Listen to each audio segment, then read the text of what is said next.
Hi, everybody. Hope everyone is doing well. And let's see, I got Mello over here. He's been dying for some attention. So here you go. Here you go. You want to say hi? Yes, I know you do. Okay, so let's get into today's topic. All right, guys. I hope you guys are doing great.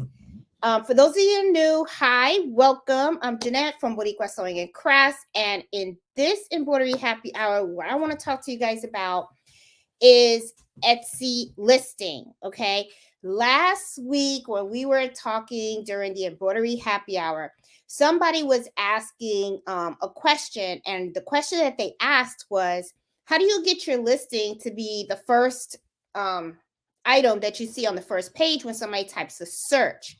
Well, there's a lot of things that go into that. Okay, I do have a couple of listings that have hit the first page of when people search for a particular like dinner napkin or kitchen towel.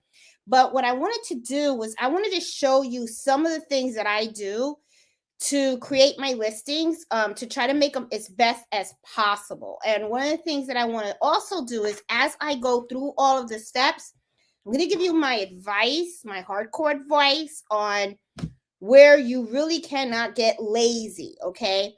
Because that's the thing that I notice a lot of people have problems with when they're doing the listings for their Etsy, okay? They're not being as thorough as they should be. And that really matters. I'm telling you, that matters. Now, I am going to say something up front. It doesn't happen overnight, okay? So if you guys think it happened overnight for me, wrong you are. And if you think it happened overnight for a lot of people, no, it did not. Okay, this is something, it's a process that's going to take time for you to master and learn. And as you get more practice into doing this, the better you're going to be. So, I don't want people to think that this is something that you go in and you just like hit it off the ballpark from the very beginning. I mean, if you happen to be one of those people, well, hey, kudos for you. But for a lot of people that I've talked to, it's all about a learning process. Okay.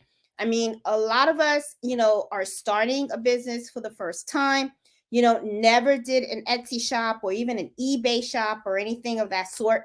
So it's new. It's a brand new avenue, and it's something that, you have to learn as time goes by. And yeah, Mello's like, Mello, stop. He is like, well, I guess I'll be buying new sneakers. Okay, so anyway, he got one of my sneakers, so I guess I'll be buying new sneakers tomorrow. So anyway, let me turn you to a tab that I have, okay? This is a tool that I use. I don't pay for it, okay? Now, I know there are a lot of things out there that you have to pay subscriptions for and all that kind of stuff. For those of you guys that have watched me for a long time, I like to put my money where it really, really counts. If I can do something without paying for it, I'm all about that. Okay. Now, this product, this website does have a subscription. Now, I personally cannot say that it's a good or bad thing. Okay. I have never paid for it. I've never took it to that next level. Some people might have and probably think that it is worth it, but the thing is, to me, when you are first starting out, right, where you put your money really does matter. And you just, to me, I don't have that much money to be paying for everything. Mellow, I don't have money to be paying for everything. Give me that. Sorry, guys. There goes the sole of my shoe. All right, so anyway, okay, the life of a dog, and then this is the look that I get, right, Mellow? Like, I got some nerve to tell him not to eat my shoe, right? So okay, he'll get over it. All right, so anyway, so let me, I'm going to add this to my screen now, okay? And I want to show you what it is that I use, okay? Now, this is called eRank.com, okay? Now, when I created the account to this, I didn't pay for it, all right? And I still don't pay for this. but I do find this tool to be very valuable on the side where you can use it without paying for it. And I'm going to show you how I use this, okay? So I'm going to go on here, and also I do, if you guys don't mind, I'm also going to pop this up on my iPad because I want to make sure that you guys can see me, because I will never forget the time that I was trying to show you guys stuff and you guys didn't see me, and I hung up on poor Miss Banks. So Didn't see me. Oh, sorry, there it is. And I hung up on poor Miss Banks. Oh my God. Okay, got the echo. All right. Okay, good. All right. I can see exactly what you see, and then we're good. All right. So let me expand this a bit, and let me see, make sure you can see everything. Okay, you can.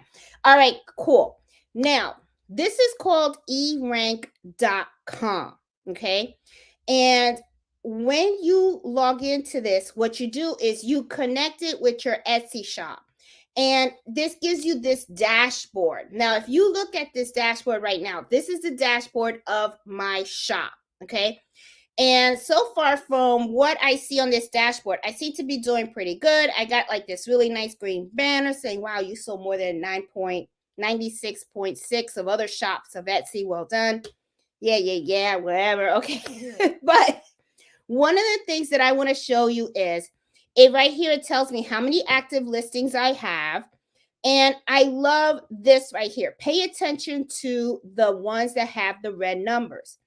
Here it says missing images. If I was to click on this, what it's going to do is it's going to give me all the listings in my shop that's missing images. Okay. Now, one of the things that that you can do in Etsy is you can do a certain number of pictures per listing on your shop. Now, do you have to use every single slot for pictures? No, you don't. You don't have to. Okay. You can put 1, 2, 3 pictures and or anything that you want on there. However, though, this is one thing that I do recommend that you do, depending on what you're selling. Okay.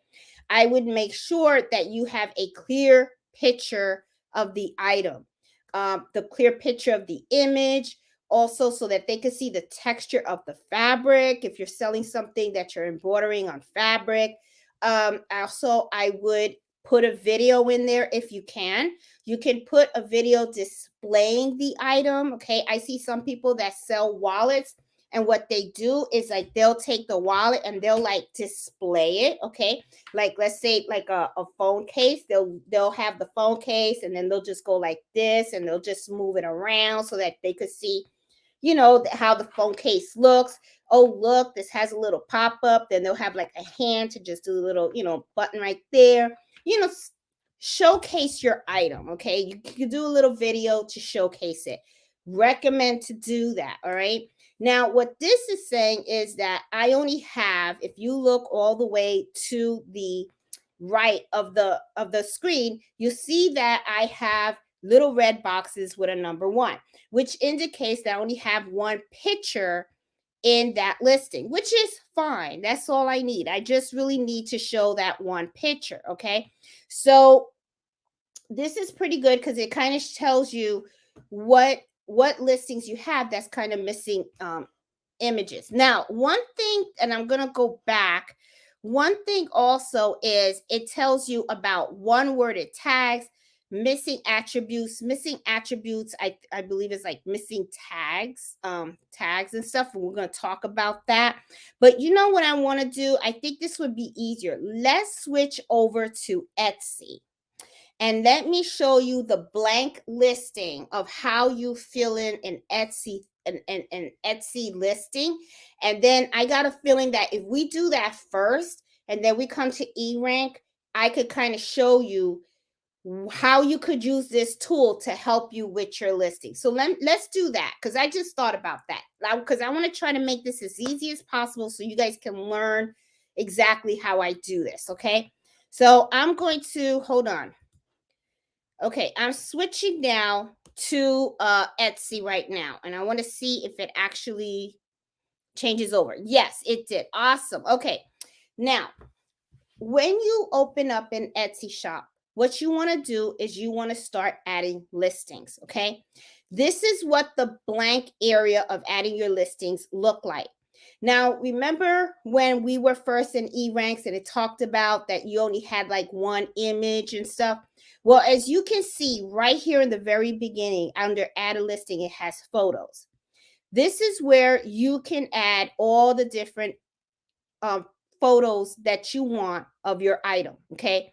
And if you look real closely, it actually says, like the first one says primary photo, and then every angle, right? So you can take something like a cell phone. Here's my cell phone. Okay, now I can take an angle here. I can take an angle here. I can take it from here, from here. Okay, details. Okay, it mentions details as well. What's going on here? Okay, and it talks about details. Hold on 1 minute. I'm hoping that it's not somebody that all right, deal with that later. Okay. um Details, like let's say you take a photo, maybe you have an embroidery file, right? And you embroider something, but what you want to do is you want to go up close, right? And you want to actually show the person the embroidery design in more detail. That would be something that would be like a detailed photo. Okay. In use could be another one. Like let's say I have a kitchen towel, right? I sell lots of those. I can take a picture of the kitchen towel hanging on an oven or by a dishwasher or laying in the kitchen and stuff like that. The other one, it has size and scale. Sometimes people take photos and then they draw how many inches the item is. Like for instance, the baby quilted blankets, they come in a certain size. If I remember correctly, I think it's 36 by 46. You would have the blanket, and it would show the arrow so that you could show the size, and just different pictures. Okay, so you can add all these photos on there. And it's really good idea to add as much photos as you possibly can. So that way people can really have a more comfortable feeling of purchasing the product. Okay. Because you got to remember, they're buying this online. They're not, it's not like they're seeing you in the store and they can actually pick it up and they can touch it and stuff like that. So that's why, it's really important for you to be very descriptive in the photos that you put in. Now, let's talk about photos a little bit, okay? Now, there's a lot of different ways that people do photos, and it's really just a preference of how you want to do it, okay? Let me get out of here because let's talk about this for a little bit, okay? Um, there are some people that do something that's called markups. Now, markups is where they take a photo, right? And then they take an image and they overlay that image over the photo. Like an example of that would be they have this white shirt and they just lay it on a ground, and then they just put some flowers or something around, and they just take a picture of that blank white shirt. They take that same picture of that blank white shirt and they take the image and they put it over the design, right? And then that's it. Then that becomes a markup. So in other words, they didn't really take a shirt and embroidered on it. They just took the design and put it on top of that image of that shirt and kind of like flattened it, took a picture and put it on the website. Now, I personally, at one time, I was doing markups, but now I'm starting to shy away from that. And I'm going to tell you why. Sometimes in markups, you don't really get a honest, true view of what the end product's going to look like. Okay. In some instances, you probably can. But I noticed that with some of the work that I've done, when I took that image and I put it on top of a markup, there was a difference in some of the colors. Some of my colors were changing on me, okay? And also I kind of noticed that it really wasn't taking into account the detail of the embroidery and also the towel. It didn't look like a good quality, true okay? And I'm saying that in quote, true photo of what the actual item was going to look like. So because I noticed that it wasn't looking like that, the last thing that I want is for someone to buy something from me and they say it didn't look like the photo, or I thought in the photo the towel had a specific texture to it, and when I got it, it looked like something else, right? So I don't like to, it just wasn't suitable for me. Let me just say that. Okay. I know some people do it and it works fine for them, and that's good. But me personally, for my listings, it just wasn't something that I wanted to do, because I really want that true feeling, because I know that when the customer is buying that, they can't touch it, they can't feel it or anything like that. So I feel like I have a responsibility to really show them what they're really, really going to get. And for some reason, my photos, when I did the mocking, it didn't look true. It really didn't. So me personally, it's not, it, maybe I'm not doing the marking right, and it could be, I don't know. But I just feel like, because it's really important to me for the customer to feel comfortable from buying, buying my items and making sure that what they see is what they get. I always do an embroidery of the item, and then I put it in a photo box, and then I take a picture of it. That way they know this is exactly what the item looks like when you embroider on it. Okay, so that's how I do it. That's a preference of me. It's not something that, it has to be.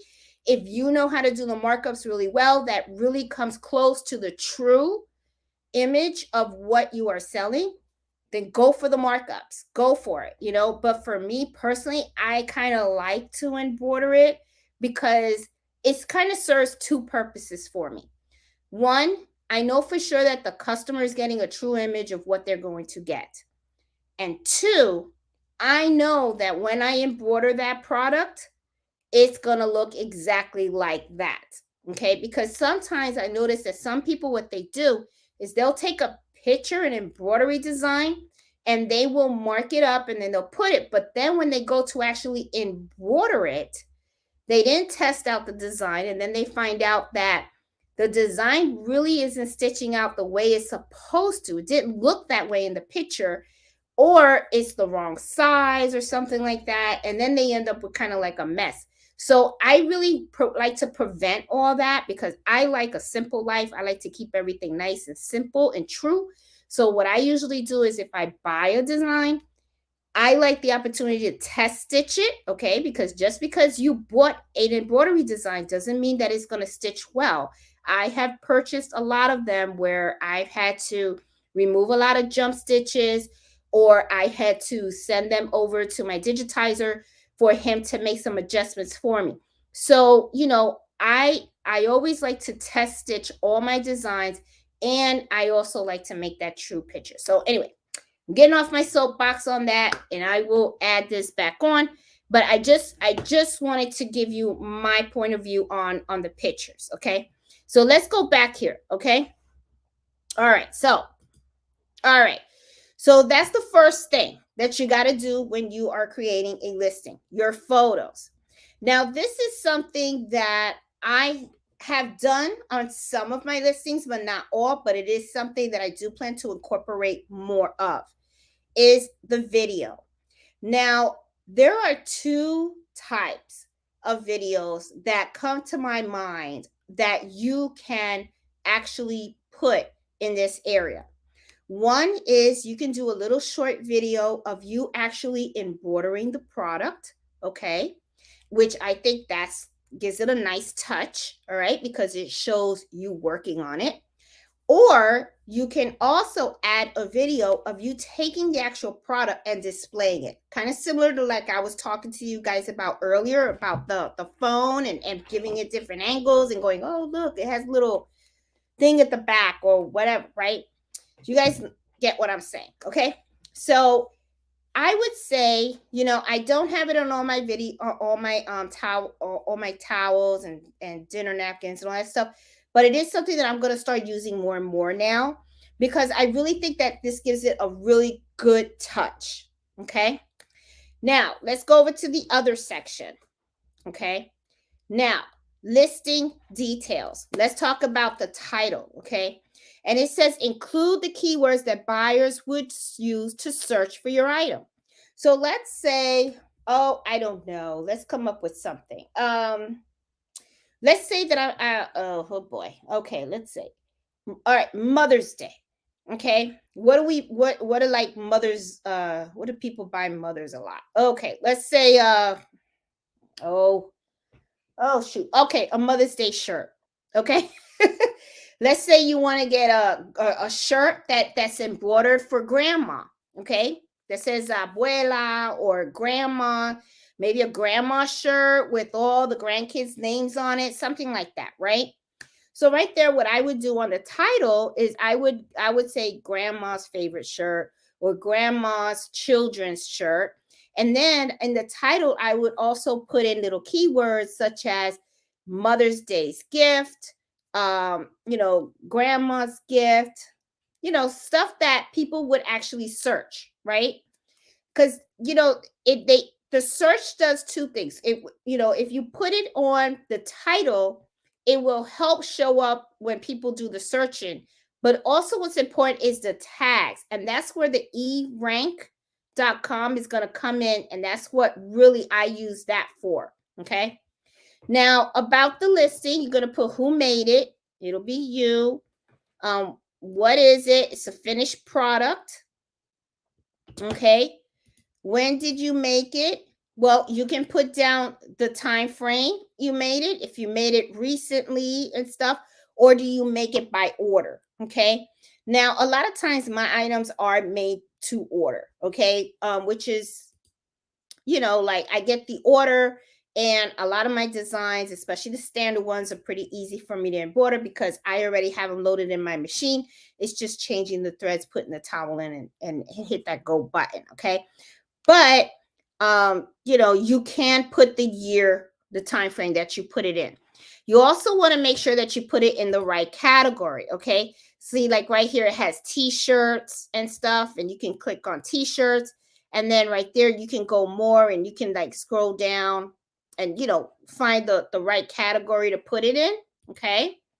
Um, renewal options. Okay. If I have items that I know are like really good sellers and stuff, I do an automatic renewal. Okay. Because, every time they renew the listings, you get charged 20 cents.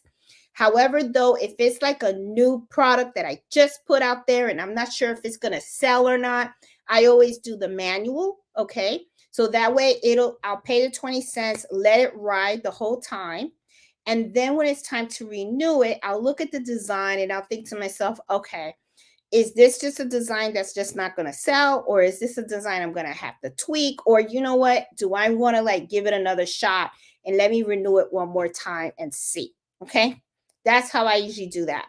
Now, the type is if you're selling embroidery files, it'll be digital, of course, but I always sell physical products, so I keep it on physical. Now, the description here is where I remember when I first started, I got a little lazy. And this is the place where really you shouldn't be lazy at all. Okay. This is where you kind of like really want to I don't want to say introduce yourself to the customer, but what it's kind of like you want to tell the customer this is a great item you're not going to want to miss out, and you're going to tell them why this item is so great. You're going to try to say, hey, this is a this is a custom, let me see, let's see, this is where you get your little creative juices going in. Okay, we're talking about grandma's t-shirt with the children's names on it, right? Well, you could say something like, surprise your grandma with a special t-shirt with all her children's names on it. This is a shirt that's 100% cotton. The sizes are true to size. You can, select the font that you want. I have very, there are various different fonts that you can select from. You have the option to change the color threads. You know, the limit of names that can go on this shirt is 10, something like that. You know, uh, something special for grandma to really show off her pride and joy, something like that, you know what I'm saying? And then you're describing the shirt. It's soft, you know, is and then you could even put washing instructions there if you want, or if you have any questions, you know. And I can, you know, this shirt can be further customized. If you have any questions, please message the shop owner and she'll be happy to assist, something like that. Okay, so now production, you know, but in other words, I'm trying to say this is really where you want to go ahead and describe your item. Okay, you want to describe it well. Okay, because the thing is, if you don't describe it too well, then what's going to happen is you're going to have customers emailing you a lot and they're going to be asking you a bunch of questions and stuff. Okay, now, section, okay, I have different sections in my shop. Okay, so these are the sections that I have. And if you want, you can add it. So if I had an adult shirt section, which I do right here, I would highlight it that. I would highlight that. So that way, when people search my shop and they see the sections on the left-hand side of my shop, they would click on a adult shirt collection and they would see the shirt right there, sample of the shirt. Now we're going down to tags, and these are optional, but they are recommended that you do, are words that someone uses to search for your listings. Use all 13 tags to get found. Okay, now I want to show you, and I'm going to go now. I'm going to share this tab instead, and I'm going to show you. Let me see. I'm gonna wait till, okay. Here we are in eRank.com, and this is where I use this tool for when I'm looking for those tags. Okay, now right here it has tools, right? I click here and then I hit Keyword Explorer. I'm gonna click on that. Okay, and now what I'm going to do is in here on Etsy, I'm going to enter the words grandma shirt. Okay, and then I'm going to hit go. Okay, now what this does is it actually tells me how, you know, how many people are actually looking for grandma shirt, great grandma shirt, grandma shirt. These are some keywords that people have been using to search. Okay, but there is another tool, and I believe it's keyword list. Hold on, let me go under keyword list. See, this is one good place for you to find samples of keywords. Okay, but there's another one that I really like. Hold on, I'm gonna look for it here, and I don't think it's keyword list. I think it's keyword explorer. Sorry, is it explorer? Give me a minute. Give me a minute. Let's see.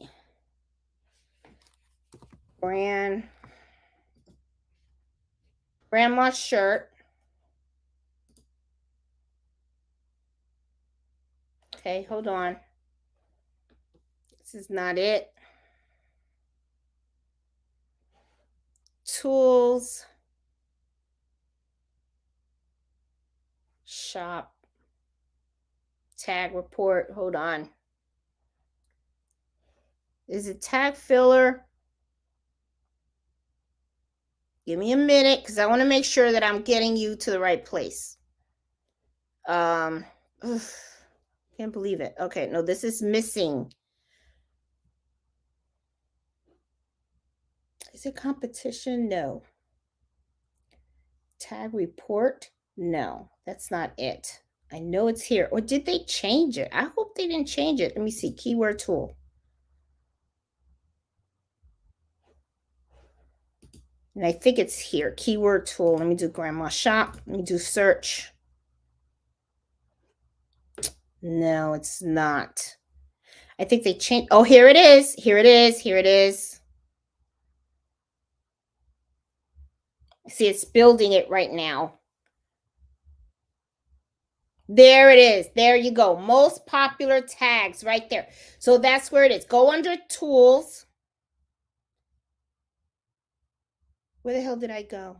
I forgot where I went. Okay, keyword tool.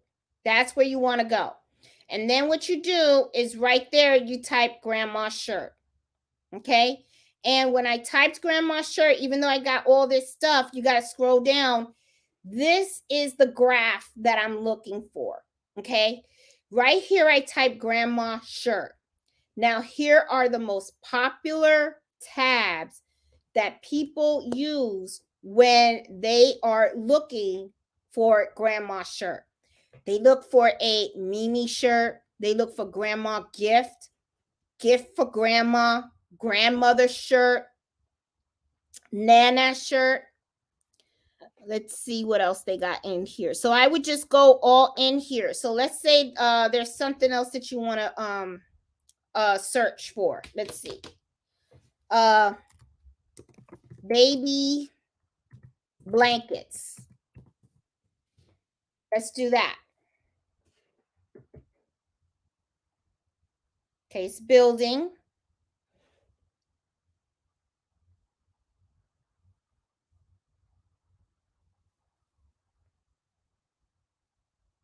There you go. So let's say you are embroidering baby blankets, right? You can put baby boy blanket, you can put personalized blanket, you can put baby blanket, baby shower gift, baby shower, and then they have baby girl gift. They got swaggle, blanket girl, milestone blanket, newborn blanket, crib blanket, milky baby blanket. They got a whole bunch of stuff.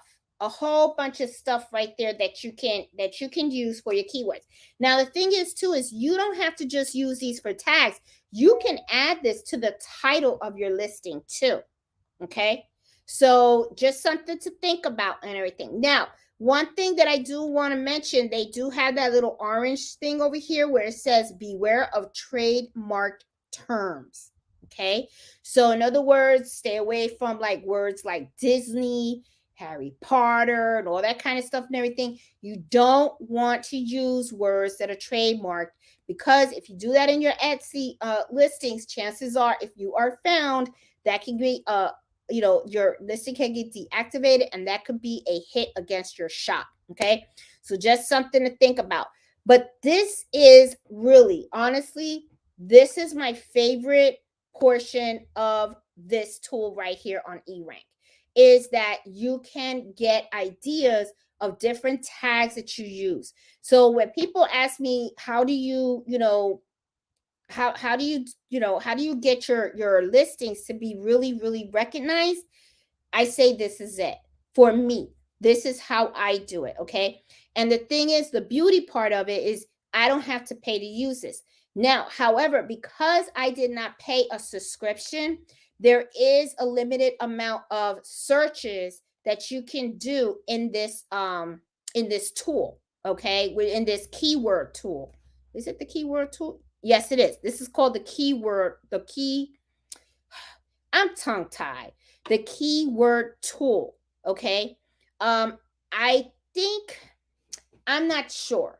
Okay, but I believe you're only allowed, I think maybe 20 searches, and I could be wrong or something like that. But I know that if you actually pay the subscription to this site so that you can use all the tools that are on there, I'm sure you can search as many times as you want. But the thing is, it's like 20 searches a day. And honestly, I really don't do more than 20 searches a day. Usually it's just if I have something new, I'll put it in. Like for instance, let's do dinner napkins. Here's another one. Or yeah, just dinner napkins. Okay, and I'll do a search. And as you can see, it's going to start looking for dinner napkins. See how it's searching more popular. And then not just not the most popular tags. Look at the most popular categories. Okay, look over here, because I'm over here talking to you about these tags, but look at the categories right here. Okay, so like when you are doing your listing and you're putting in your categories, you can see where most of the folks are putting the baby blankets in. Okay, like right here, 63%. A lot of people are looking in there for baby blankets. Okay, and then here, oh, did I not hit search? I think I did. I must have hit the back button. Okay, hold on, let me see. Because we're supposed to get like dinner napkins. There you go. All right, cool. All right, dinner napkins. So, okay. So look, cotton napkins, dinner napkins, cloth dinner napkins. And then you can look in personalized napkins, fabric napkins, linen dinner napkins, holiday napkins, monogrammed or not mammogram. Well, initial napkins with the initials. Okay. Table napkins is another one. Embroidered napkins, Thanksgiving napkins. So that's how you kind of do that. Okay. So, this is really how I use this tool. Okay. I use it for two things. First of all, I use the dashboard because the dashboard kind of will let you know if you have like any misspellings in your listings, if you're missing any of the keywords, the 13 keywords in your listings. If something doesn't look right, it'll pop it up in that red, just like I was showing it to you before. Then I also use the keyword tool, because the keyword tool, what it does is it actually helps me to find keywords to help better word my listing when I go to sell it. Okay.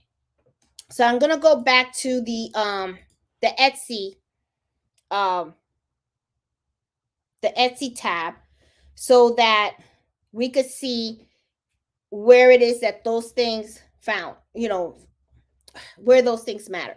So remember, we were doing the keyword tool. Okay, and I was looking for these different words for like dinner napkins and all that stuff. Well, you would put them right in the tags. Okay, that's where you would put them in. All right. And then remember when I said, hey, don't just look at the box on the left side, look at the one on the right side. It tells you like the categories. Well, when you're looking for the categories, that's right here. Okay, that's right here. So you want to make sure it's in there. Okay, and stuff. All right, so let's keep going down. Now the materials, this is where you could put down if you want to. I don't.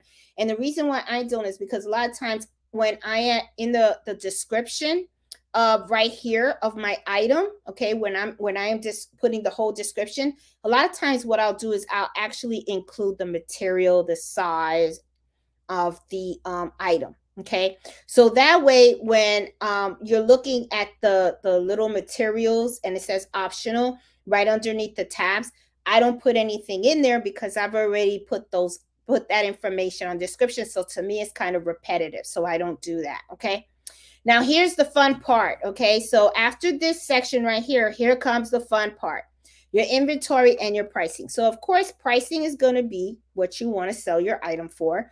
The quantity is going to be how many of it you have in hand or how many you're going to be making or selling, right? So for me, I actually make the items as I get the orders. But when it looks at the quantity, I actually look at my blanks. So like, for instance, if I see that I have like 20 towels in my shop, then usually in quantity, I'll put down like 5. Right. And then when I do 5, then I'll put another 5 and stuff like that. The other thing that I do the quantity for is I kind of use that in a way to manage the orders. Okay. So let's say, for instance, let me get out of here just so that we can talk about that for a little bit. Like, let's say, for instance, right, with the quantity. Okay. Let's say that I have 80 blanks in my shop right now. Okay, but I have my listings, and then I say 80. What happens if somebody goes in there and says, okay, I'm going to order 75, but I don't have them made, and it's 75 different personalized ones? Well, I'm gonna tell you something. That's a big order. Now, I could pull it. I could make it. I could do it. I'll be here all night, and I'll make the 75. But do I want to? No, because this is where I talk to people about, people say, oh God, don't you get stressed? No, I don't. You know why? Because I pace myself. Okay. I'll put down the item and I'll say 5, 4, 8, 6, whatever, right? And then what happens is that the order comes in, I know I can make it. And then what happens is if it sells out and I'm still making orders, I won't renew it until I'm done with those orders. Then I'll just go back and I'll just renew the listing for another 3 towels or another 4 towels. Okay. You don't have to put 80 blanks all at once. Okay. So that's what I call like pacing yourself. Okay, because that way you can manage the orders that are coming in. Now I'm getting hot in here. Ooh, at first I was cold, now I'm getting hot. So anyway, it's all these lights. Right, Mello? I don't know how you do it with all that fur. Anyway, so that's what I usually do. Like I'll just come out and say, okay, I'm gonna put 5 here, 5 for this, 5 for that. Now, I do have some stuff on my shop that, I sell that are not personalized, right? An example of that is some of my kitchen towels. Some of my kitchen towels just say, grandma's kitchen. And, and it has the design. It's not personalized. So usually what I do for those towels is I will pre-make those. Now, I don't make like 80 of them. What I'll do is I'll pre-make like 5 or maybe 10, something like that. Now, because they're pre-made, in my listing, what I'll do is I'll look in the cabinet and then I'll say, okay, I made 10 of them. So I'll go ahead and I'll put 10. And I don't care if somebody goes in and buys all 10, it's not a problem. I just got to open up my drawer, take all the 10 out, package them out, and ship them out. Because I don't have to turn on the embroidery machine because it's already been embroidered. However, though, I just like to really manage well those that I have to personalize, okay? Because this is the thing, okay? We all want to make those sales. But the thing is, you want it to be manageable, all right? Honestly, you do have a life, okay? You want to spend time with your kids, you want to spend time with your family, you want to spend time with your friends. You're not going to have that availability if you are, putting in, hey, 50 of this, 50 of that, 50 of that, and then you end up with a whole lot of sales. It's going to be a problem. It really is going to be a problem. It is. So you got to know how to manage the inventory, and that's really, really important. Okay.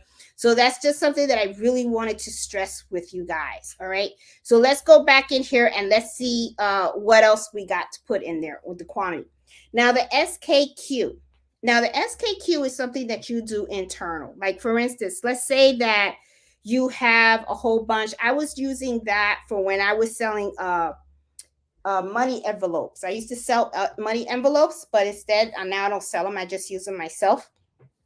And I used to sell them by the pack. And every time I created a pack, I would give it an SKQ number. Not SKQ, SKU. It's a unit number. And I would take a little sticky and I would put 101, 102, whatever. And then I would put the number there. And then I would take those and I would put them in a box in numbered order. And when someone placed an order and I said, oh, they ordered package 102, okay, then I would go in the box and I would pull out a 102, and then it was just easier. It's more like an inventory thing, and you don't have to do it if you don't want to. It just depends on what you're selling, okay, and how you want to manage it. Now, the variations is if you want to provide the customer the option of different colors. For instance, I have 2 colors on my towels. Now, a lot of times I don't provide the options of the towels because there's certain designs that don't look good in every color. Okay, so I have some designs that I will do on a white towel. I have some designs that I do on an ivory. However, though, if I am selling my baby blankets, okay, and somebody wants to embroider a baby's name, I do provide the options there. I'll come out and say, okay, you can get a white blanket with blue trim, or a white blanket with pink trim, or you can get all white or all gray, because those are usually the colors that I carry. And so this is where you would put the variations. All right. The other thing too is, oh, and I think I'm in the wrong. Okay, I got it. The other thing too. Oh, am I at the end? Let's see. Oh no, hold on. I'm in the wrong thing. Okay, sorry about that. All right. Now, the other thing is personalization. You would turn this on right here, and then you would go ahead right there. And right here is where you would put down enter child's name or something like that. Okay. If that's something that you want to do, that's where you would go ahead and you would put that in there. Okay. Now, shipping, very, very important. Make sure that when you are putting in the information in there, that you are paying attention to the weight, the size of your item when it's packed. Okay, not when you're looking at it, after you've embroidered it and everything, because this is the information that you're going to need when you're going to ship the item out. And when you are looking at the weight, make sure that you are thinking about, are you using a shipping bag? Are you using a shipping box? Are you how are you packaging it up? So what my recommendation is get one, take one of your products, package it up like you were giving it to a customer, with all your advertisements in there, with the invoice, everything in there, and then you wait, because that way you get the true weight. And I always add a couple of ounces to that weight. That way, I don't want anything returned to me because I didn't pay for the right weight. Okay, so I don't want any issues and stuff like that. So this is where you would go ahead and you would put all of that stuff in there. Okay.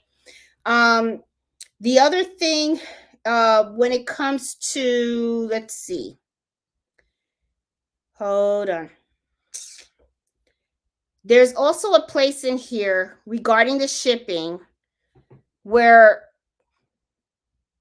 okay, your shop offers, let's see, returns and extension and exchanges. I always say I don't. I always tell people, if you got an issue, you gotta let me know. There is a place in here though, and I don't see it right off the bat, about shipping. I don't ship outside of the US because it can get kind of pricey.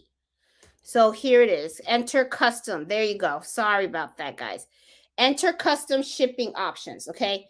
This is where you can say calculate them from for me.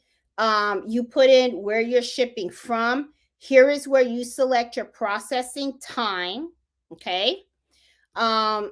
This is where you're going to ship. Okay, I always edit this, okay, because usually, all right, I'm going to select the processing time to get there. Okay, I always edit this. The default is always all countries.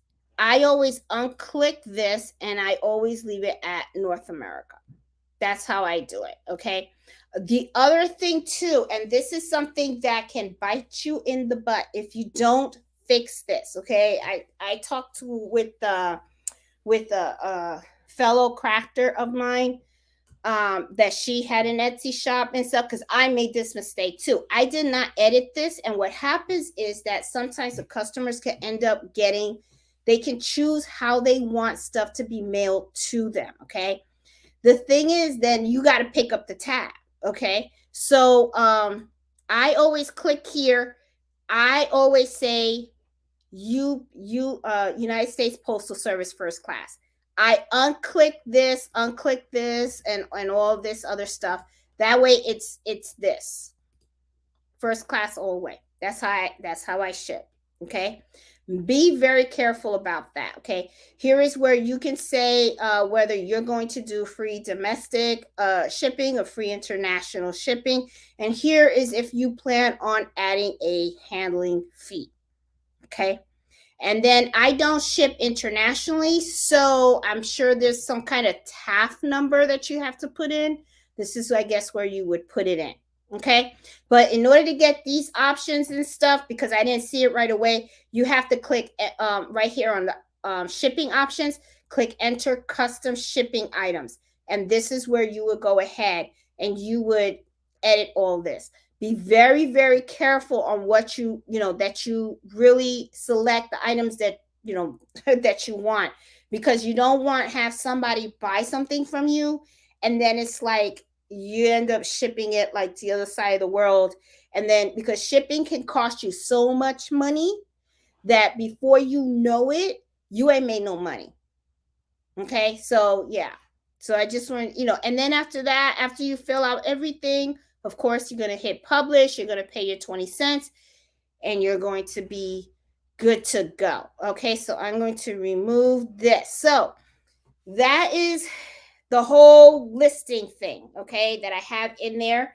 So let me see if anybody has any questions, because that was a really, really good question that somebody asked me last week, because they were like, hey, the listings, how do you do it and stuff? And people were like, how do I make my listing to be on the top? I can't guarantee that your listings are going to be the top. Like I said, it depends on your keywords, and it also depends on how unique your item is also. Okay.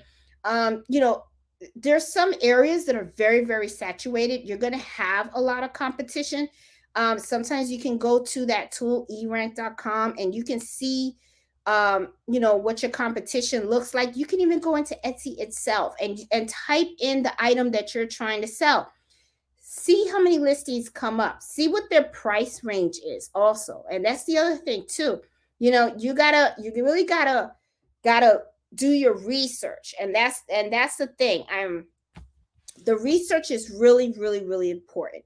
It really is. You got to know what you're selling. You got to know if other people out there are selling it. And then you also have to think about, if somebody was to buy something from you, why would they pick your product? What is it from your designs or your product that's different from everybody else that's out there? Okay. What is it that's making it unique? And to be honest, when you find that little niche, right? Why is it why is this pen so special? Why? And you know why it's so special? Because it glows in the dark. It glows in the dark. It writes upside down. Okay. Make sure that you put that information in that description. Make sure that it's part of your title. Okay. Of your thing. Glow in the dark pen. This is a glow in the dark pen. Write upside down pen. That is what will make it pop. Okay. The pictures is what's going to make it pop. Your description is what's going to make it pop. Because you got to remember, there's a lot of pens out there. Okay. I mean, there's Bic. This is a Bic. There's Bic. There's I don't know what else I got in here. There's Sharpie. Okay. What's the difference between these two? What makes it so special? So it's think about it. This is in science. Okay. There's a lot of companies out there that kind of sell similar things. Like, look at all the sewing machines, right? Look at all the embroidery machines. What makes that embroidery machine so special? What makes that sewing machine so special? So, it's the same thing. It's the same thing. What is it that you're offering that is so special? And that is what has to stick out in that listing, okay?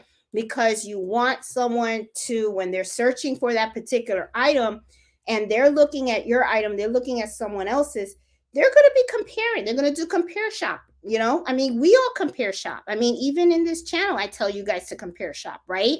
Just like when I tell you guys, hey, look at this machine and stuff. And then, you see it on Amazon, like perfect example, the serger that I bought. Saw it on Amazon for $260, saw it on Walmart for $199. Okay.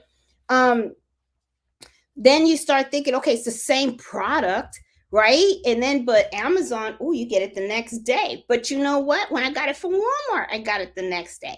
So who you think got my money? Walmart. So you're going to have to think the same way. You know what I'm saying? You're going to have to think the same way and everything, there's so many people out there that embroider too. There's so many people that do heat vinyl transfer, have Cricut machines, have laser machines, sew, quill, and all that kind of stuff. And I'm not saying, I'm not saying this to discourage you. Okay. I don't want anybody to think, oh my God, there's just so much of this, and well, hell with it. I'm not going to do a shop because I can't compete. No, I'm not saying that. What I am saying is that you're just going to have to be very creative in your shop. There is enough out here for everybody. We can all be successful. Okay. But it just really depends on how much time and effort you actually put in what you want to do. Okay. If you actually take the time to build the shop and give it a really nice clean look, if you actually do the research when you're doing all your listings and stuff, and you make sure that your photos are looking sharp, your titles are looking okay, your keywords, you did your research on your keywords and all that kind of stuff and everything, then you're going to be fine. Now, the other thing too, let me tell you right now, there's a lot of misperception. A lot of people think, oh, I did all this and everything, and now I'm going to put up my Etsy shop and then I'm going to get a sale like that. It doesn't happen like that. Everything in life takes time, okay? I cannot tell you how many times I took a kitchen towel and I liked the way it looked, okay? And then I thought it was the best, most beautiful design. I put it on Etsy and I got in that one sale. May have looked gorgeous to me, but it just didn't look gorgeous to anybody else, okay? And there have been times when I had created listings, I just really didn't use the right keywords, okay, to really get it recognized, or I needed to really change up the title, or I didn't really take the best pictures that I could have took. It's all comes with time, trial and error. It's going to take time. So I'm just saying, don't get discouraged. Please don't get discouraged. I mean, there are so many, it's a learning process, okay? And if you're new to this, it's going to take time. It really, truly is. So I just want to put that out there, okay? So I am going to go down the chat because I always like to answer questions, and it's 8 o'clock. Okay, good. I am on time. I'm at my hour. So now what I'm going to do is I'm going to go down the chat real quick because I want to make sure that I answer any questions in case you guys have any kind of questions and stuff like that. Okay. So I see Veronica. Hey, Haas, how you doing? Hey, Robin, how are you? I see Gina. Hey, Barb. Hey, Judy. How are you? Let's see. I want to make sure. Hey, Lady Gwen. Hey, Evelyn. I see Lee. How you doing? Hey, Crafty Puerto Rican. Hey, Susan. How are you? Hey, J Love. I see Nana. Hey, Annette. Hey, Lula. Or Luli, sorry. Hey, Jackie. How are you? I see Marta. Hey, Eartha. Yvonne. Let's see. Just purchased. Oh my God, congratulations. Haas of Luna's Cross just got her PR 670W. I know you're super excited. Oh my God. Make sure you post your first embroidery when you get the machine on the Facebook group. That's awesome. You're going to love it because that 6-needle machine now has Wi-Fi on it. I got the 670E. That one doesn't have the Wi-Fi on it. But I got to be honest, I don't use the Wi-Fi that much. But that's okay, But you're going to love it. You're going to love it. Oh, my God. I'm excited for you. I really am. Hey, Mary Beth. How you doing? I see Annette. Hey, Debbie. I see Jenny. Hey, Brenda. How are you? I see Carol. Hey, Sassy. Yeah, everybody's excited. Somebody got a new machine. Hey, and Evelyn. Let's see. Hey, Miss Banks, how are you? Oh, and I gotta tell you something. I talked to Miss Banks. Let me tell you something. That lady, man, she saved me like close to $400 this week. For you guys that don't know, I actually purchased the Brother Airflow 3000. It had been back ordered for a long time.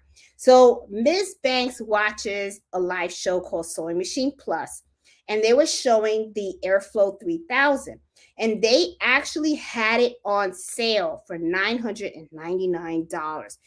That woman, she texted me and she was like, "Hey, did look at the video?" And I'm like, "What?" And then I looked at the video, and then I said, "Oh, well, there's so the on the video it had $1,299." So I was just like, "Oh, but that's what I paid." She goes, "No." He said that if you call and you ordered it today, you got it for $999. So it was so funny because then I was like, "Huh?" So I called the guy, and yes, it was cheaper. So of course I bought it, and then I canceled it from the store. So Miss Banks, thank you. You saved me, like, I think it's close to $400. So now I'm excited because the machine is supposed to be shipped out on Tuesday, and I should be getting it soon. So I'll do the unboxing of it. So I'm like super excited about getting that machine. So Miss Banks, I really appreciate it. Man, you're an awesome lady. Thank you so much. Because I mean, she knows I love to save money. you know. Um, let's see. Hey Barbara, how are you? Oh, loving husband purchased a baby lock altar today, picking it up tomorrow. Early anniversary present. I'm telling you, man, we just love our machines, don't we? It's like I'm telling you, I do. I love all of them. I love all of them. I love to play with all of them and stuff. They're like so awesome. Hey Alicia. Hey Karen. Okay, let's see. Nobody has questions and stuff on the Etsy thing. I thought you guys would be like all over it. Like, wait a minute and stuff. I signed for free eRank. Yes, and this is the thing, Marlene. I mean, and guys, I'm not saying don't like do the subscriptions. I'm not saying that. I'm saying that I never needed to. Okay. So my whole thing is, why spend money if you don't have to? Okay. Because this is how I see it. Like I have to pay for QuickBooks every month, right? I have to pay my subscription for QuickBooks every month, and I do need that because I need that for the bookkeeping for the business, right? So I don't have a choice. So that's like $25 every month that I got to pay. Okay. Then I have to pay for my subscription for Sawgrass because I do use those images, and I do have to pay a subscription for Cricut because I use those images too, and I use all their fonts and all that kind of stuff. So the thing is, I'll pay for it if I know it's something that I'm always using and I need it, okay? But if I don't need a specific subscription because I don't use it a lot, and the tools that are available are free. I mean, because the only thing that I saw was limiting was that keyword tool where it said that I couldn't do more than like 20 searches a day. Well, hell, I mean, after 20 searches a day, I think that's a full day's work. I should be going to bed and relaxing, So I'm like, I'm okay with that. If you want to limit to me to only 20 searches a day, I'm like, I'm good with that. I mean, I'm getting the information that I need, right? So, yeah, just sign up for the free one. Don't pay if you don't have to. Why? I mean, that's just how I see it. Why? I mean, unless somebody knows of a benefit out there that maybe I don't know about, but because I honestly I haven't paid for it. I haven't paid for it, so I cannot say that paying for it either is bad because you don't get all these extra tools, because I'm sure that there's a value for that money. But the thing is, I have been able to use it the way it is without paying for it, and it's been working for me, so that's all, that I just want to share, and stuff. So, but it is a good tool, and I think it's very easy to use too. Hey Iris, how are you? Let me see. Hey Luana Designs, how are you doing? Hey Crafty Puerto Rican, I have tried the video. For some reason it's not working for me. Oh, okay. Now, Crafty Puerto Rican, the videos are they have to be short. They're only like a couple of seconds. And if I remember correctly, I think so. It's really it's like super short. It can't be like long videos. I think it's like 10 seconds or something like that. It's super short video. So it could be that maybe it's not loading because maybe it's a little too long. So what I would do is try to do like a 5-second video to see if it'll upload. And also look at the format of the video that you are uploading, because I think it might be that maybe it has to be a certain format or something. I was able to take it with my iPhone and videotape like the embroidery machine, doing, embroidering the kitchen towel, and I only did it for like a couple of seconds, and then I just uploaded it to the Etsy listing, so that worked. So maybe it's the length, crafty Puerto Rican, that maybe that's why it's not.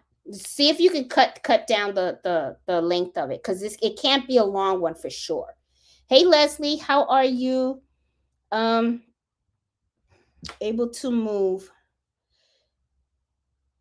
Oh, Iris, congratulations. She is cancer free. That is awesome. I was so worried, and I didn't want to ask because I know that it's so touchy, and but congratulations. That is so awesome. That is so awesome.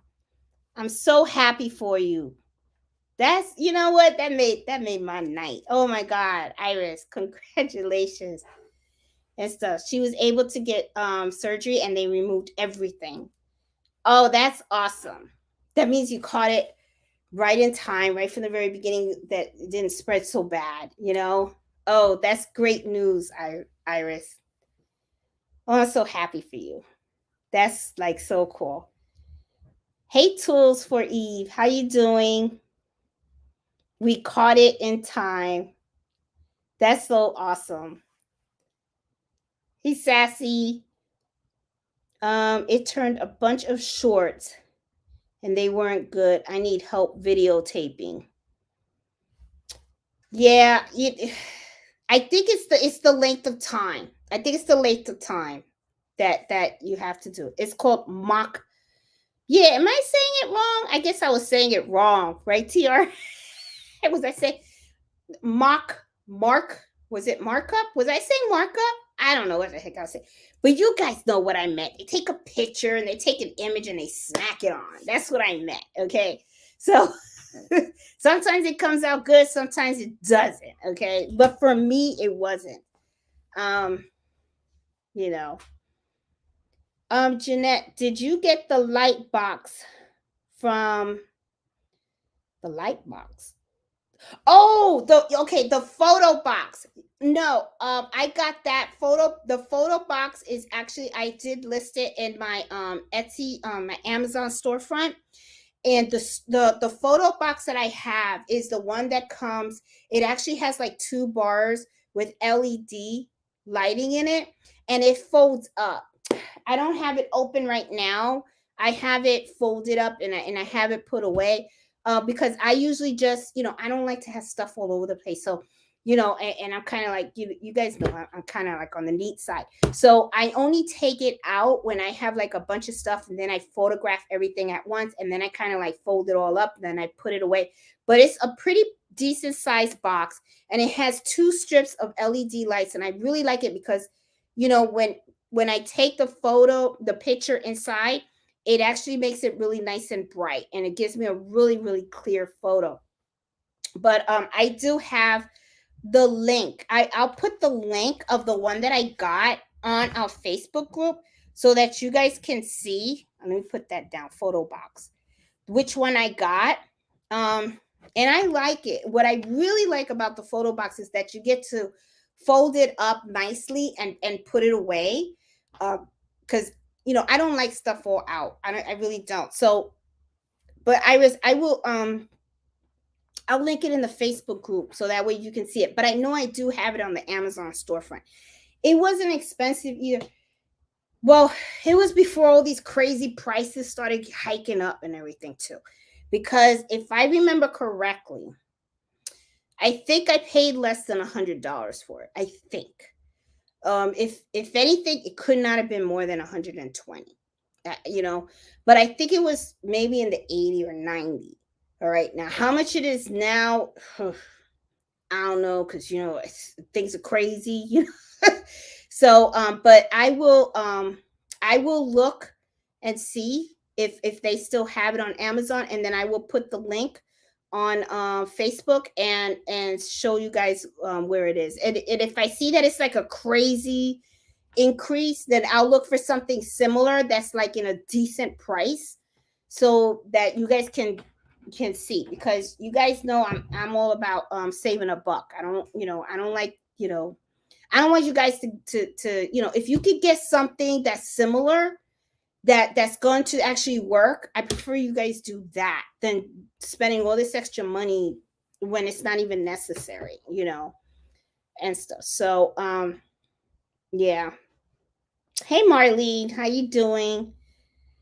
Oh, everybody's excited for Iris. I'm happy. Let's see. I prefer to see the unmodified photo image of an item as a customer. Yes, Sassy. And see, and that's the thing. That's the thing. And you know what's funny? If you look at the reviews that I get on my Etsy, one of the things that I notice a lot is that people, when they give me a review, they always say the item was exactly as pictured, which to me kind of like gives me the impression that sometimes these mock ups, these other photos, okay, it's not that people intentionally do that, and I understand why people do that. First of all, it saves time, and it does save you money, because it does cost money if you were to take the item and embroider it and then have to take a picture. And it first of all, it takes all the time for you to go ahead and embroider it, right? And then you're using a blank. And I got that. You're using a blank. You okay?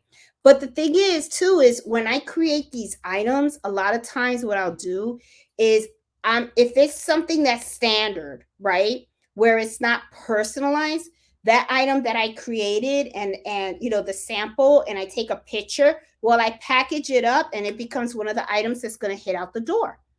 If I'm doing a kitchen towel that has a person's name on it, then usually what I'll do is I'll use a girlfriend's name or my name or my mom's name or my sister's name or my cousin Betty's name. And then what I'll do is I'll embroider it with their name, and then it becomes their gift. Okay, it becomes their gift.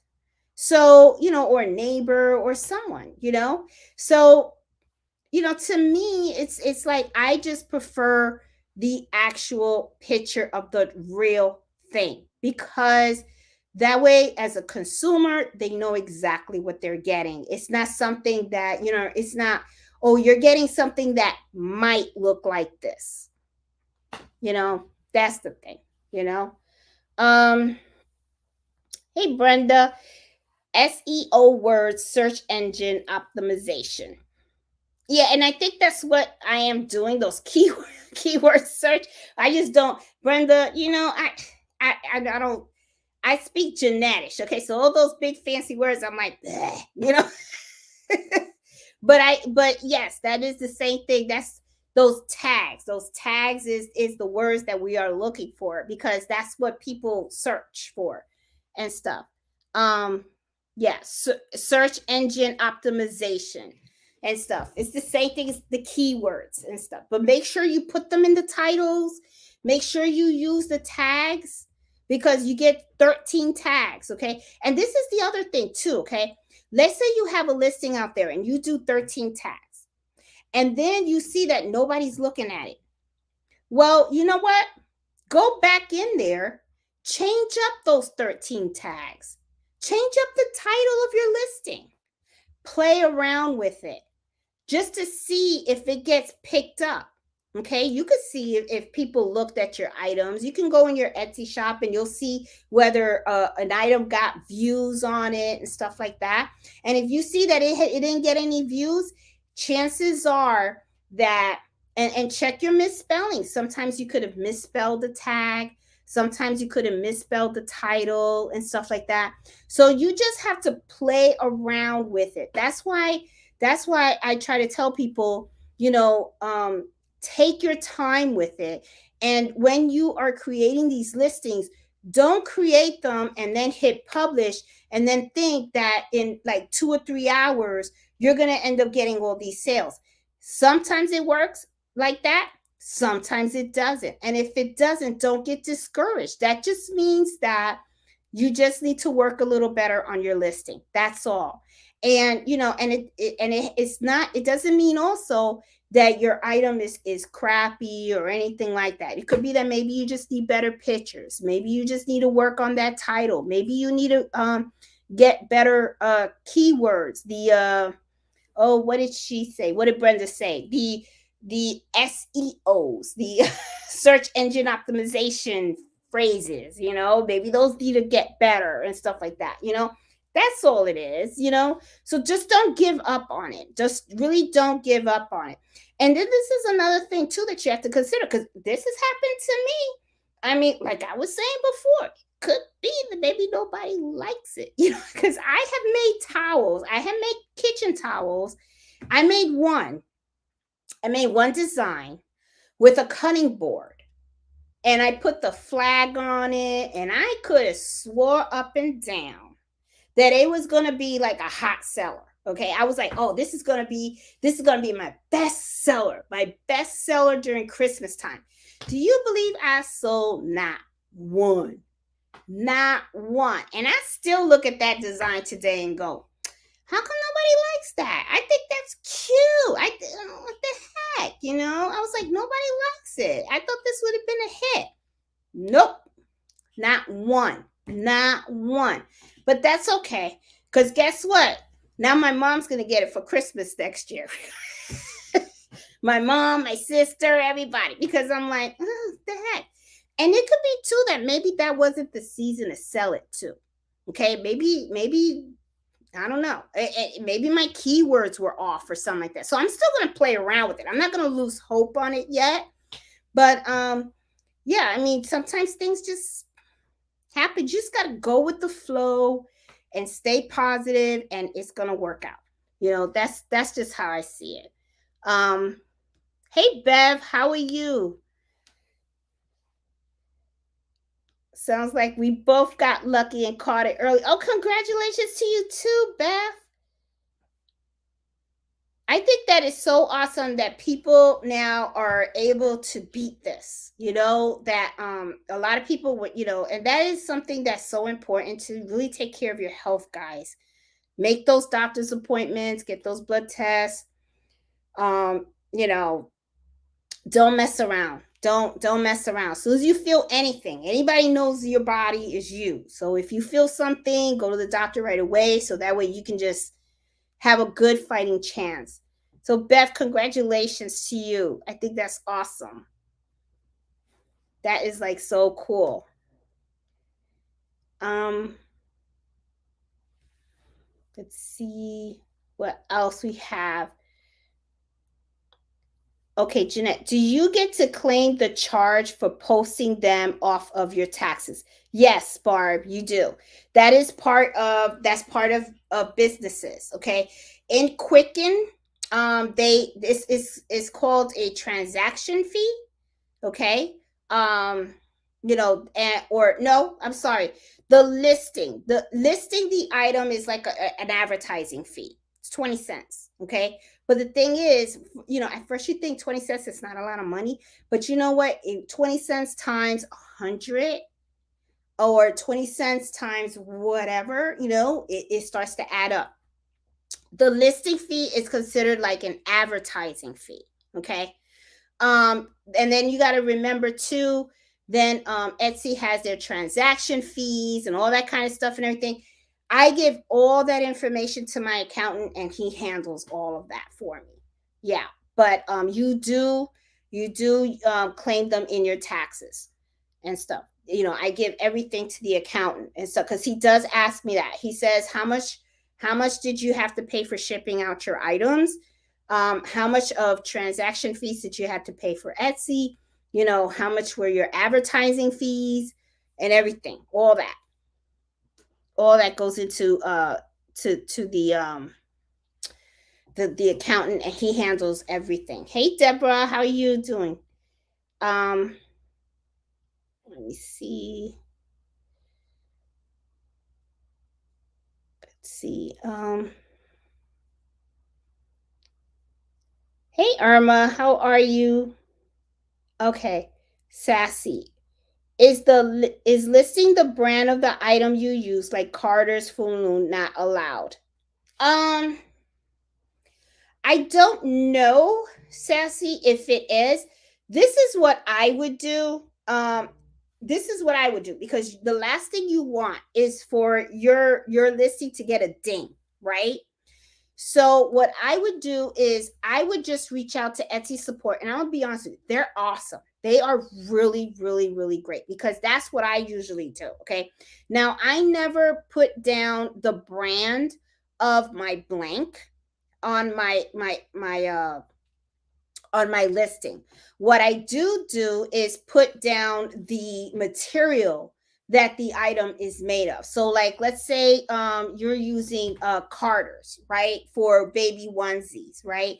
I wouldn't say a Carter baby onesies. I would just say my baby onesies are 100% cotton, or soft to touch, or and stuff like that. I don't put the brand of the actual baby onesie. I really don't, because this is the thing too. This, Sassy, this is another thing you got to think about. Let's say you ran out of Carter baby onesies, or you don't want to, you found another baby onesie that was 100% cotton, and it was thicker or easier to embroider. You don't want to have to go through your whole listing and change that. You know what I'm saying? So to me, it's like I like to use Carter's. I used to use the Fruit of the Loom, but then I ended up liking the Carter's because I felt like the Carter's were a little more thicker. But to me, it's like, I don't do the brands, because sometimes the brands of the blanks you use can change. And I don't like to, do that. So usually what I'll do is I'll just say baby onesies is 100% cotton, or I'll look at the material, and then I'll say, okay, it's 100% cotton, so I'll put 100% cotton, but I don't put Carter's or Fruit of the Looms or anything like that. But if that's something that you want to do, if you want to put that brand on there, before doing it, I would reach out to the Etsy support to make sure that they're okay with that. Okay. Because you don't want it dinged and stuff. So I don't want to say, sure, you can go ahead and do it, and then you go and you do, and then you get your ding, You're gonna be looking at me like, damn, Jeanette, thanks. So that's why.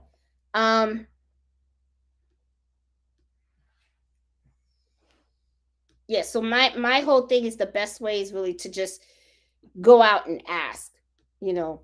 Um let's see. Hey Marlene, how are you?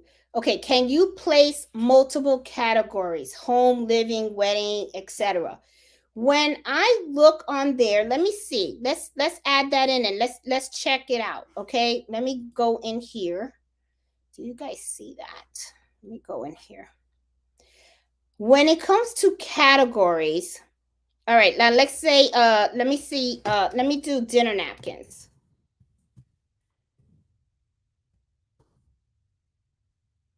Okay, so what'll happen is, here it's like I get to pick from here.